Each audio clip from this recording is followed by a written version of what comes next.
জয় শ্রীকৃষ্ণ। রাধে রাধে। আমি সুচরিতা নিয়ে এসেছি আপনাদের সামনে আরেকটি নতুন ভিডিও। আমার এই চ্যানেলে আপনাদের সবাইকে স্বাগতম। আশা করি ঈশ্বরের কৃপায় আপনারা সবাই ভালো এবং সুস্থ আছেন। চলুন আজকের ভিডিওটি নিয়ে আলোচনা করা যাক। আগামী 21শে সেপ্টেম্বর রবিবার 2025 সালে পড়েছে মহালয়া। এই মহালয়ার পূর্ণ লগ্নে ভুল করেও খাবেন না এই কয়েকটি খাবার। আর যদি আপনারা ভুল করেও এই খাবার খেয়ে থাকেন তাহলে আপনাদের জীবনে নেমে আসবে চরম ভয়ঙ্কর দুর্ভাগ্য এবং সেই সঙ্গে অর্থকষ্ট। এই মহালয়ার দিন এমন বিশেষ কিছু কাজ রয়েছে যা কখনো করতে নেই। এই মহালয়ার পূর্ণলগ্নে আপনি যদি এই বিশেষ কাজগুলো করে থাকেন তবে আপনার এবং আপনার পরিবারের ক্ষতির সম্ভাবনা লেগেই থাকে। তাই বন্ধুরা, 21শে সেপ্টেম্বর রবিবার দিন মহালয়। সেই মহালয়ের দিন আপনারা এই সকল কাজগুলো থেকে দূরে থাকুন, নচেত আপনাদের জীবনে বিপদ নেমে আসবে। তাই বন্ধুরা, চলুন আলোচনা করা যাক কোন সেই কাজগুলো যেগুলো আপনারা করবেন না। এই সকল কাজগুলো জানার জন্য আমার ভিডিওটি সম্পূর্ণ দেখার অনুরোধ করছি। আর বন্ধুরা, আপনারা যদি আমার চ্যানেলে নতুন হয়ে থাকেন তাহলে চ্যানেলটিকে অবশ্যই সাবস্ক্রাইব করুন। ভিডিওটি ভালো লাগলে অবশ্যই কমেন্ট বক্সে লিখুন জয় মা দুর্গা। বন্ধুরা, আগামী 21শে সেপ্টেম্বর রবিবার মহালয় এবং পক্ষের অবসান হয়ে দেবী পক্ষের সূচনা। একদিকে পিতৃপক্ষের সমাপ্ত এবং দেবী পক্ষের শুরু, অন্যদিকে এই মহালয়ার দিন অমাবস্যা রয়েছে, এক বিশেষ যোগ তৈরি করেছে। এই দিন বিশেষ কিছু উপাচার যেমন সুখ শান্তির বার্তা নিয়ে আসে, তেমন বিশেষ কিছু কাজের ফলে পরিবারের দুর্ভাগ্য আপনি নিজেই বহন করবেন। তাই এই কাজগুলো সদা সর্বদা এড়িয়ে চলুন এই দিন। এই বিশেষ দিনে কোনো নারী জাতিকে অপমান করবেন না, কারণ এই বিশেষ দিনে দেবী পক্ষের সূচনা হয়ে থাকে। এই দিন কখনো কন্যাকে অপমান করতে হয় না, কারণ যেই দেবীর আপনি আরাধনা করছেন তিনি একজন মাতা, তিনি একজন নারী, তিনি একজন কন্যা। এই দিন কোনো কন্যাকে অপমান করলে মা দুর্গা রুষ্ট হন। এই দিন যদি আপনি কোনো নারীকে অপমান করে থাকেন তাহলে তার ফল আপনি নিশ্চিত ভোগ করবেন। কোনো অবস্থাতেই এই দিন আপনি কন্যা জাতির গায়ে হাতও তুলবেন না। হতে পারে তা আপনার স্ত্রী, তা আপনার মা বা মেয়ে বা বোন। এই দিন কোনো কন্যা জাতির কে অপমান করলে হতে পারে সেই কন্যাই আপনার জীবনের সর্বনাশের কারণ হয়ে যেতে পারে। তাই বন্ধুরা, ভুলেও এই দিন কখনোই কোনো কন্যা জাতিকে অপমান করবেন না। বন্ধুরা, তারপর দ্বিতীয় বিষয়টি যেটি বলবো সেটি হচ্ছে এই মহালয়ার দিন আপনি কোনো ঝগড়াঝাটি বা কোনো কলহতে লিপ্ত হবেন না। মানুষের পতনের প্রধান কারণ হলো ক্রোধ। কোনো মানুষ যদি এই রাগকে বা ক্রোধকে সংবরণ না করতে পারে বা নিয়ন্ত্রণ না করতে পারে, সেটাই তার পতনের কারণ হয়ে দাঁড়ায়। তাই নিজের ক্রোধ এবং রাগকে আটকানোর চেষ্টা করুন। এই মহালয়ের মহাযোগে যদি আপনি কোনো রাগ বা ঝগড়াতে লিপ্ত হন তবে তার ফল আপনাকে সারাটা বছর ভোগ করতে হবে। তাই এই মহালয়ে আপনি অতি অবশ্যই আপনার রাগ এবং ক্রোধকে নিয়ন্ত্রণ করুন। এই কথাটি বলবো তা হলো, এই মহালয়ার দিন আপনি সকালে ঘুম থেকে উঠতে দেরি করবেন না। আপনি চেষ্টা করুন যাতে এই মহালয়ার দিন ব্রহ্ম মুহূর্তে আপনি ঘুম থেকে উঠতে পারেন। আর এই দিন সকালে 5 মিনিটের জন্য হলেও মহালয়ার মহিষাসুর মর্দিনী চণ্ডীপাঠ অবশ্যই শ্রবণ করুন। এই চণ্ডীপাঠ যখন আপনি শ্রবণ করবেন তখন আপনি অনুভব করতে পারবেন যে আপনার মনের মধ্যে এক অদ্ভুত শক্তি গিয়ে জাগ্রত হয়েছে। আপনার মনের মধ্যে এক আনন্দ অনুভব বিরাজ করবে।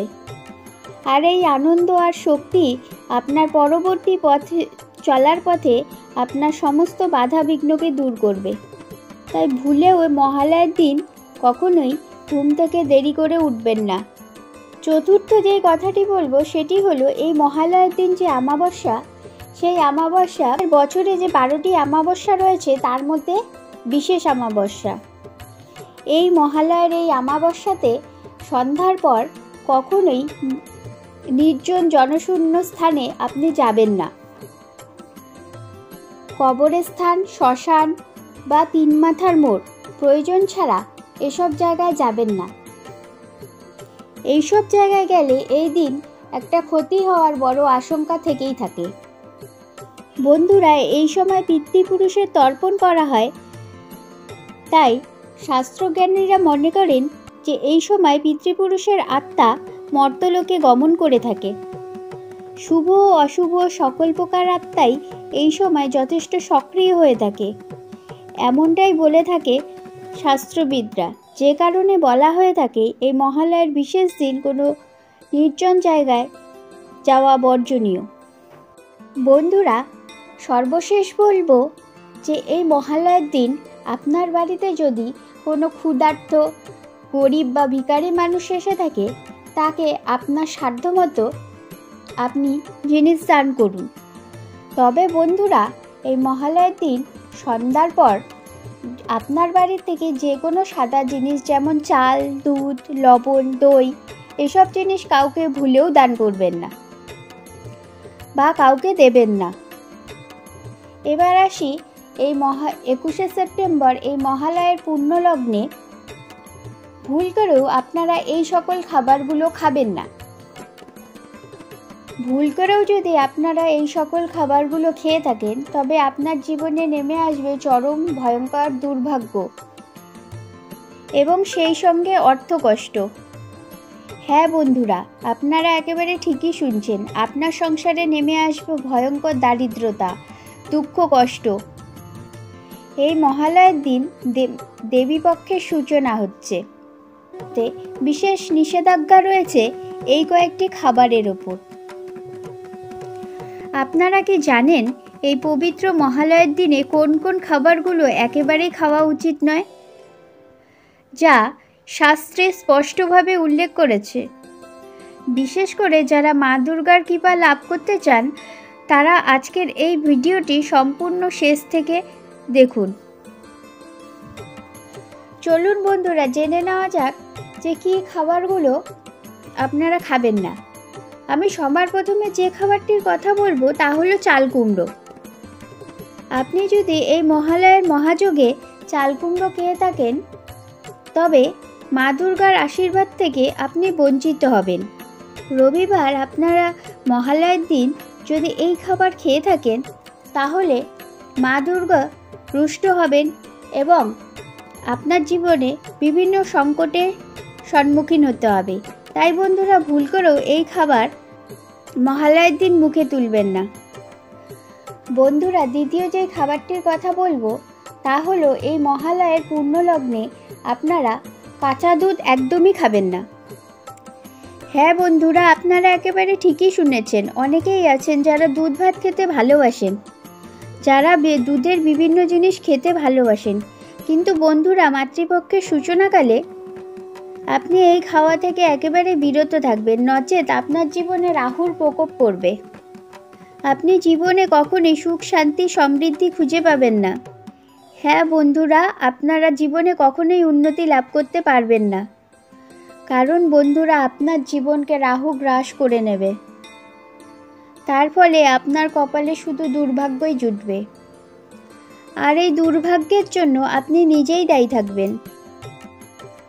বন্ধুরা, এরপর আমি যেই খাবারটির কথা বলবো সেটি হলো এই মহালয়ার পূর্ণ লগ্নে জাতীয় কোনো খাবার গ্রহণ করবেন না।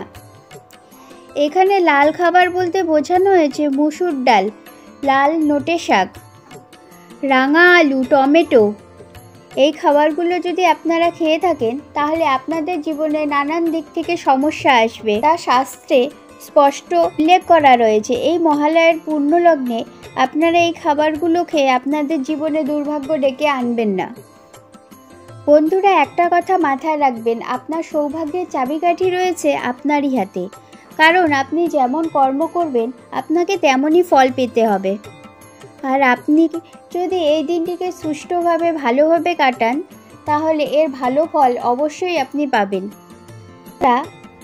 আপনারা যদি এই মহালয়ার দিন সমস্ত আমিষযুক্ত খাবারকে ত্যাগ করে নিরামিষ খাদ্য গ্রহণ করতে পারেন, তা আপনার জন্য অনেক ভালো হয়, যার ফলে আপনার জীবনে যে কোনো বিপদ বা যে কোনো দুর্ভাগ্য থেকে আপনি বেঁচে যাবেন। আমিষ জাতীয় খাবার খেয়ে নিজের জীবনে বিপদ, অশান্তি, দুর্ভাগ্য ডেকে আনবেন না। তাই বন্ধুরা, এই দিন সদা সর্বদাই আমিষ জাতীয় খাদ্য গ্রহণ করা থেকে নিজেদেরকে সরিয়ে রাখুন। এরই পাশাপাশি বন্ধুরা, এই মহালয়ার পূর্ণ লগ্নে আপনারা কালো তিল ভুল করেও খাবেন না। অনেক সময় আমরা রান্নার কাজে এই কালো তিল ব্যবহার করে থাকি, কিন্তু এই মহালয়ার পূর্ণ লগ্নে এই কালো তিল একেবারেই খাওয়া উচিত নয়। কারণ আমরা সকলেই জানি এই মহালয়ার দিন এই পিতৃপুরুষের তর্পণ করার জন্য বা পিতৃপুরুষের উদ্দেশ্যে তিল, চাল, কলা দিয়ে পিতৃপুরুষকে পিণ্ড দান করা হয়ে থাকে। তাই বন্ধুরা, ভুল করেও এই দিন আপনারা তিল খাবেন না। তাই বন্ধুরা, মহালয়ার এই পূর্ণ লগ্নে আপনারা যদি এই খাদ্যগুলো ভুল করেও গ্রহণ করে থাকেন তাহলে আপনাদের জীবনে বিভিন্ন সমস্যার সৃষ্টি হয়ে থাকবে, বিশেষ করে আর্থিক দিক থেকে, শারীরিক দিক থেকে। তাই বন্ধুরা, আগামী 21শে সেপ্টেম্বর রোববার মহালয়া, এই মহালয়ার পূর্ণ দিনে আপনারা ভুল করেও এই সকল খাবারগুলোকে গ্রহণ করবেন না, যা আপনাদের অর্থকষ্ট, শারীরিক কষ্ট এবং দুঃখ ডেকে আনতে পারে। আপনাদের মাথা চাপড়ানো ছাড়া আর কোনো কিছুই করার থাকবে না। বন্ধুরা, যদি আপনারা সারা বছর সুখ, সমৃদ্ধি, আর্থিক উন্নতিতে ভরপুর পূর্ণতে থাকতে চান, তবে মেনে চলুন এই বিশেষ নিষেধাজ্ঞাগুলো যা শাস্ত্রে উল্লেখিত রয়েছে, যার ফলে আপনাদের জীবন সুখে দিতে থাকবে এবং সৌভাগ্য বৃদ্ধি পাবে।